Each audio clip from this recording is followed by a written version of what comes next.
Kaixo, goazen 02 PLS programazioen praktika egiten. Praktika honetan, grafzeta zer dan eta PLC-en programazio simple bat egiten ikasiko du.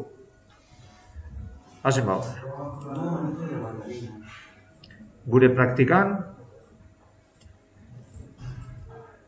sakatzaileak eta argiak erabiliko ditu. Printzipioz, sakatzaile berdea eta sakatzaile beltza, kasu honetan agian selektorea erabiliko dugu. Selektore beltza. Konektatuta edo zanpatuta baldin badauzkagu, lehenengo argi berdea piztuko zaigu 10 segunduz, eta ondoren argi gorria 8 segunduz. Daukazue, enuntziatu.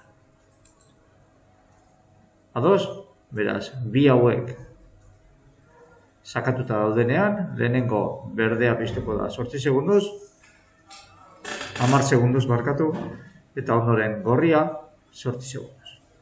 Oso argi eduki behar da, sakatzaile hauek eta argi hauek gure automatako ze sarrera irteratara konektatua dauzkagu. Gogoratu lehenengo praktika. Kasu honetan, I bat sakatzailea, sakatzaile berdea izango da. Eta I bi sakatzailea, sakatzaile beltza. Baliteke programan I bi sakatzailea erabili beharrean, I hiru selektorea erabiltzea. Irteerak aldiz, argi berdea. O5 edo Q5 irteeran dago, eta argi gorria Q6 irteeran.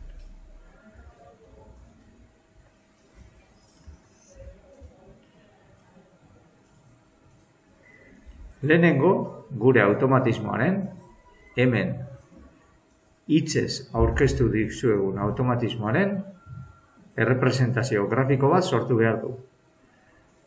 Grafzeta. Bazen ba, grafzeta zer dan ikustera. Mikel Legarreta eta Jon Alberdiren aurkezpen hauek Classroomen txertatuta utziko dizkizuet.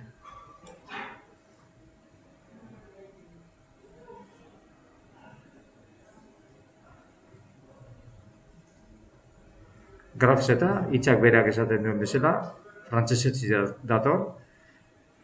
Grafik, representación funcional de etapa de transición. Gráfico funcional de control de etapas y transiciones. Grafzet batek, sekuentzialki adieraz daiteken sistemen bilakaera deskribatzen du. Etapetan zatitu daitezkenak. Beraz, grafzet baten bitartez, hemen daukazue gutxi gorabehera bere irudia, edozein sistema sekuentzial errepresentatzeko aukera izango du. Ados? Beraz, grafzeta ez da lenguaia, programazio lenguaia bat. Baizik eta sistema sekuentzial bat representatzeko forma bat. Ados? Grafzetak grafikoki deskribatzen du sistemaren joera. Etapa, hemen dauzkogun karrote txiki hauek, eta transizioen bitartez funtzionatzen du.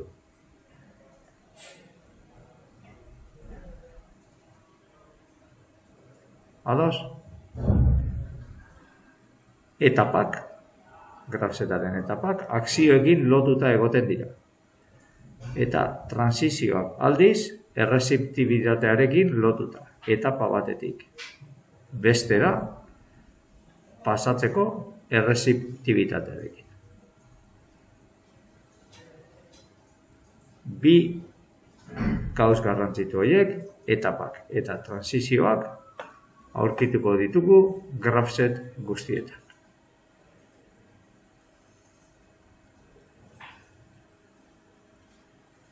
Eta ondoren, etapa bakoitzari loturik dagoen akzio bat. Ados,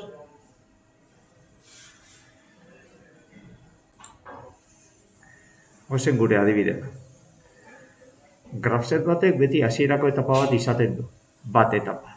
Eta hor, debekatuta dago ezer egitea. Beraz, eskubian etapa horri loturiko inongo akziorik edo eragiketarik ez da egongo.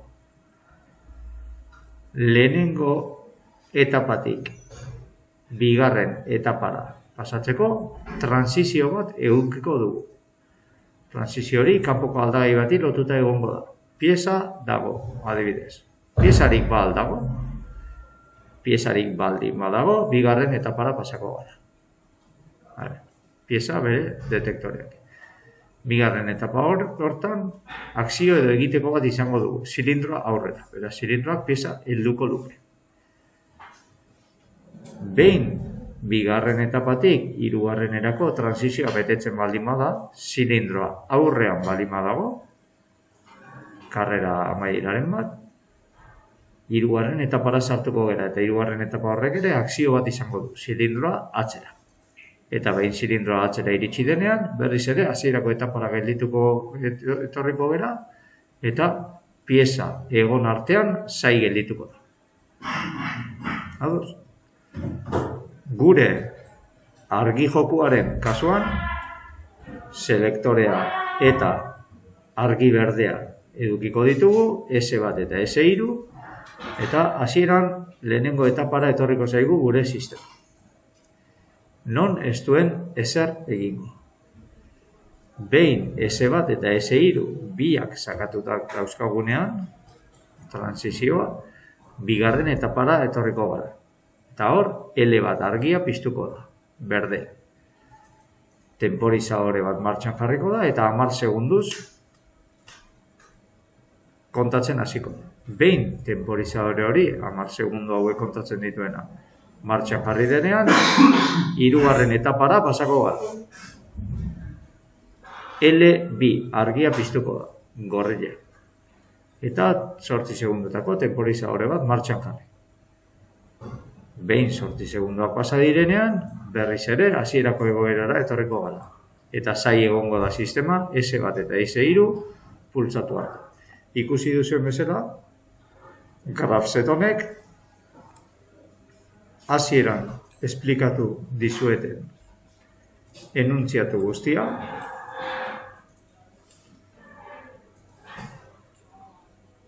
sistema grafiko batean adierazten du.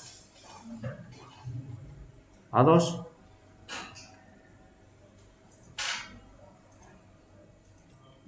Behin eskemaren sarera elektriko eta irterak marraztuta, S1 eta S3 sarrerak bezala, eta L1 eta L3 L1 eta L2 barkatu irterak bezala, Q5 eta Q6 irterak eta sarrerak I1 eta I, kasu honetan, I3 erabiliko dugu. Ez hau, zuen praktikan aldatu egin beharko duzu. Grafset marraztu, Q elektrotetxekin. Grafset ikusten duzuen bakoitzean, sistemaren sekuentzia ikusi behar duzu. Hasieran, bat egoerara etorriko da automata. Hortik, S1 eta S3 biak sakatutakoan, bigarren egoeran argia piztu, 10 segundu itxoin, 10 segundu pasatzen direnean, hirugarren egoera argia piztu gorrela 8 segundu itxoin, eta 8 segundu hori pasatzen direnean, berezia hasierako egoera, eta hasierako egoeran ez arrastu egiten, beraz dana itxalduta.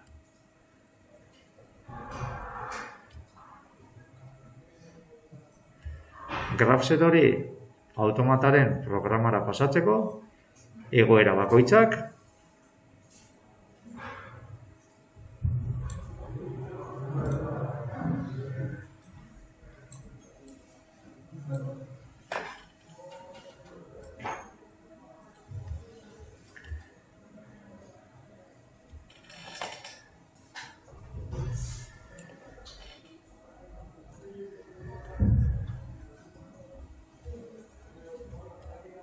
oso garrantzitsua da, Grafset hau programara pasatzeko garaian, egoera bakoitzari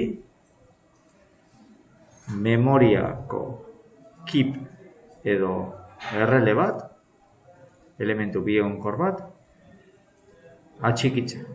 Kasu honetan, 3 egoera dauzkan grafset batek, 3 SF edukiko ditu logoan. SF00 bat, SF002 eta SF003.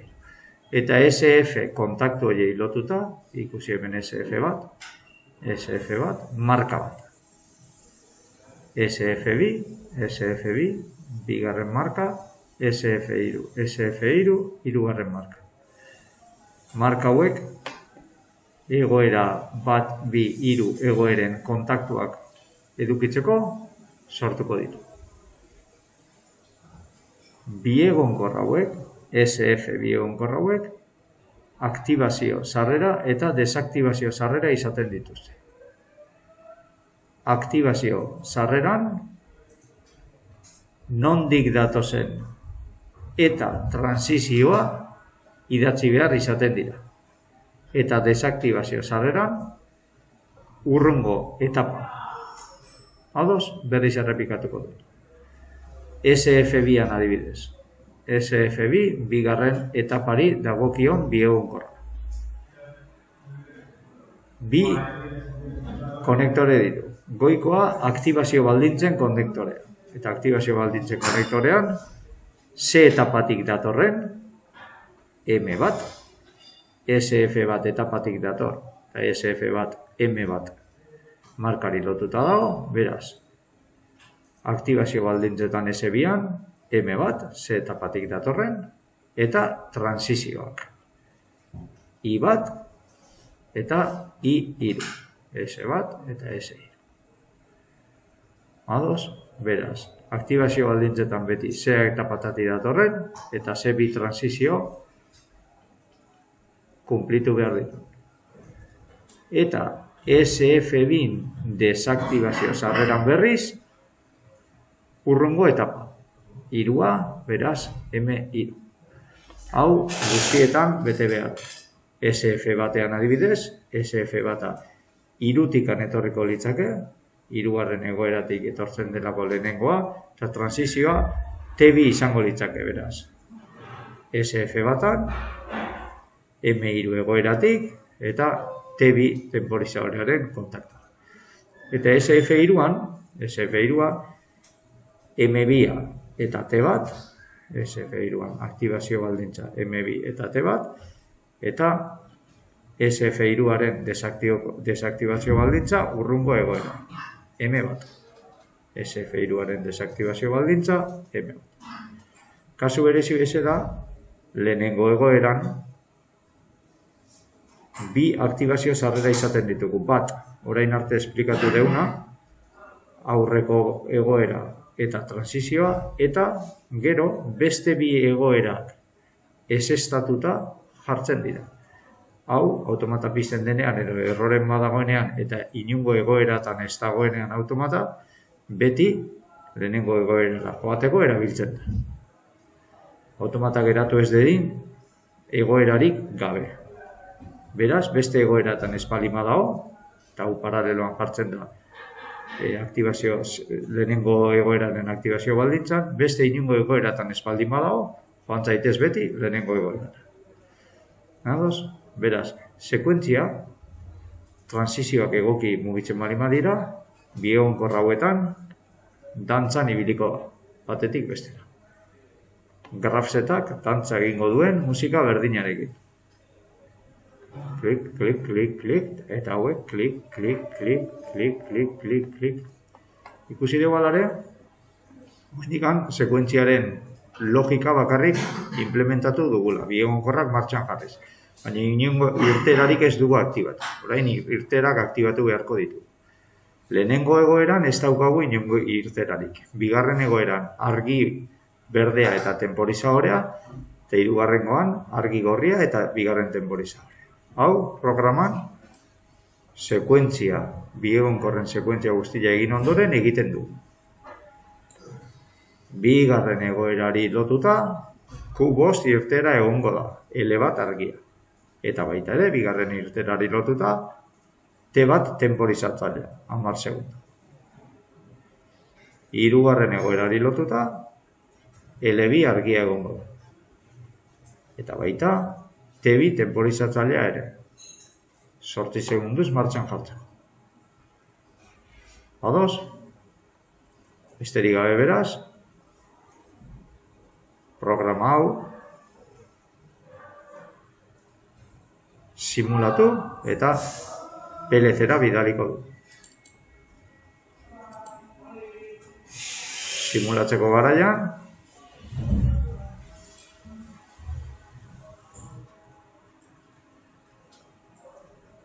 I3 eta I2 martxan jartzen baldin baditugu, M1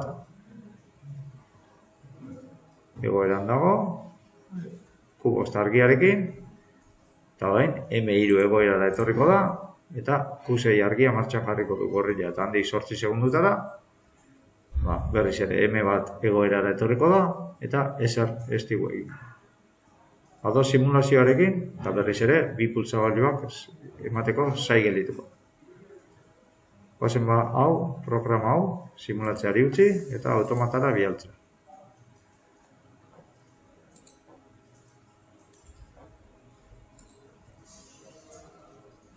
Transferentzia martxan.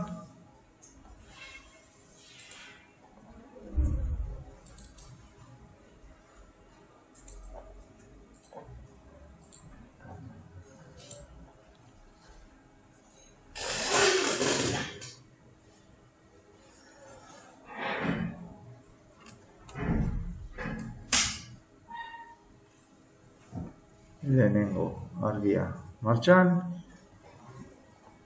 8 segunduz, 10 segunduz barkatu. Eta orain bigarren argia martxan. 8 segunduz, martxan egongo da.